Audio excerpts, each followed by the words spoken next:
Alright guys, hope you enjoyed this video. If you want to hear my opinion about Canon's 35mm RF lens, just keep watching. If you don't, there are plenty of videos with beautiful ladies on my channel. By the way, what do you think about people who hold their mics? Like, you have a lapel mic and yet you decided to hold it in your hands. Such a bold move, right? We are rebels. RF35. Why I bought this lens? Well, because I like this focal length, I like wide aperture, and I like the fact that this lens has an image stabilization. And macro capability is a nice bonus. Now let me tell you about my experience with this lens. First of all, the video you just watched was shot completely handheld and no additional stabilization was applied on post. What do you think about those shots? Was they stable enough for your eyes? I think they were, but I usually shoot with a gimbal, so I have my habits, I would say. And at first I tried to shoot handheld, but with my gimbal mindset. Of course you cannot replace a gimbal with a stabilized lens. Look at this, I wanted to shoot parallel walking. It's garbage.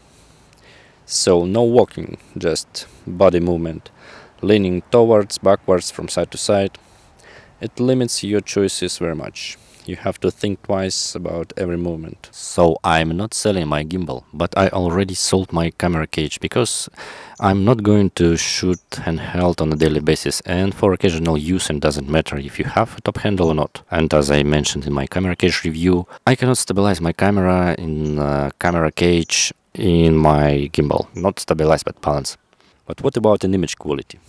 You saw the video, so you are the judge. And by the way, all the clips in this video also was taken with this combination of Canon R8 with RF35.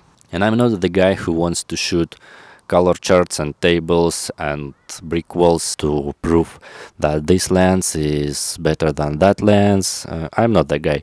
If you want this type of content, just go to, I don't know who, Gerald Tandanon and someone like him. Autofocus is great, yet it has some nuances. Because this is a macro lens, you can focus on a subject very close to you. And if after that you decide to refocus to something far away, you will have to wait some time.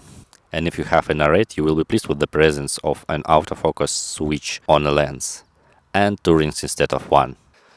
In conclusion, I really like this lens, and my only complaint, I wish it was smaller, because I used to shoot on a 24mm EFS lens.